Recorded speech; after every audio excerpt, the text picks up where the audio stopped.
In the ancient and vibrant Yoruba kingdom of Ilesin, where traditions run deep and the whispers of the ancestors are carried on every breath of the wind, a story unfolds that will change the fate of a people forever.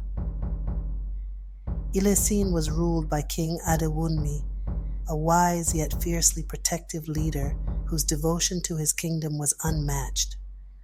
But in his heart, a great fear loomed, a prophecy spoken by the oracle many years before.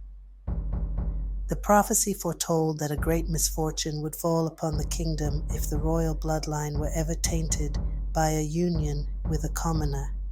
The king's only son, Prince Isa, was everything a future king should be: strong, brave, and strikingly handsome, with eyes that sparkled like the stars over the great river Osun. But Prince Isa was also known for his arrogance. He was proud, confident, and had never known defeat in any endeavor, until he met Adunni. Adunni, the daughter of Baba Efunsetan, a humble palmwine tapper, was a beauty like no other. Her eyes, deep and warm like the rich earth, held a quiet strength, and her laughter was as melodious as the songs of the village griots. She lived a simple life, helping her father with his craft, her hands stained from the sap of the palm trees, her heart pure and unburdened by the complexities of courtly life. When Isa first saw Adunni at the village market, he was captivated.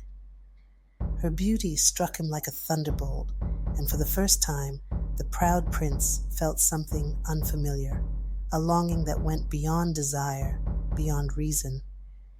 He decided he would make her his no matter what. But Adunni was no ordinary village girl. She had heard of Prince Isa's arrogance, his pride, and his reputation for having whatever he desired. She knew that loving him would be as dangerous as it was intoxicating. Despite this, she found herself drawn to him, and their secret meetings by the river soon blossomed into a forbidden love. When King Adewunme learned of his son's infatuation with the daughter of a palm wine tapper, his anger was like a storm. He summoned Isa and warned him of the prophecy.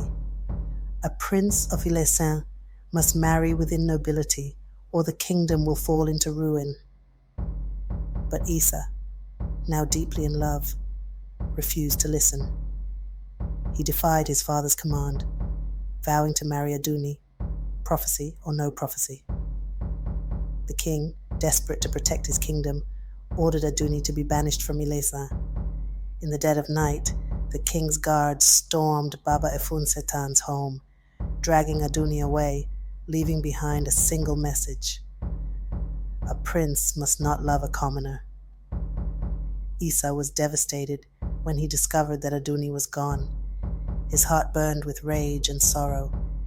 He confronted his father, demanding to know why he had taken away the one he loved.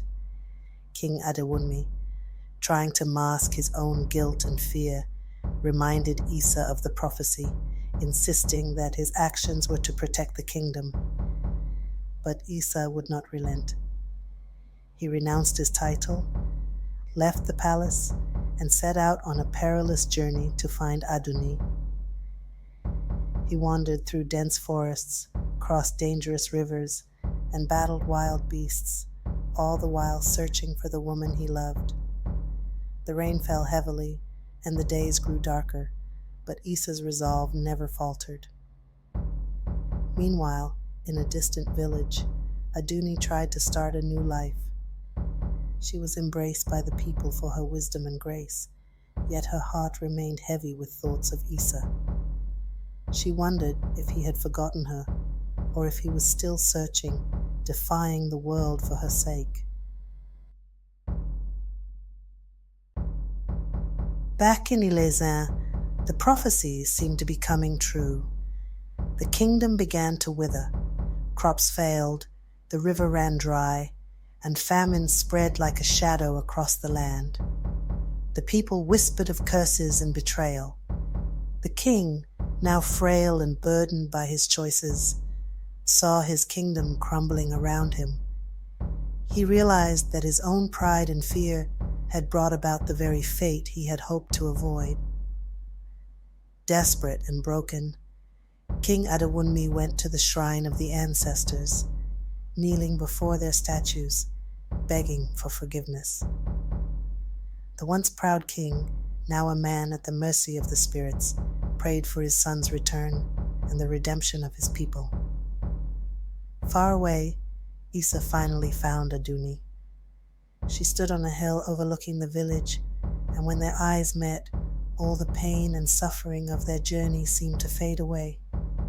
Issa fell to his knees before her, tears streaming down his face. "I have learned, Adunni," he said, his voice trembling. "I have learned that love is not a possession, not something to be conquered, but a gift, a blessing." Adunni, her heart softened by his sincerity, took his hands in hers. "We must go back," she whispered. "Our love is not just for us. It is for the people who need us, for the land that must heal." Together they returned to Ilazin, where they were met with shock and suspicion.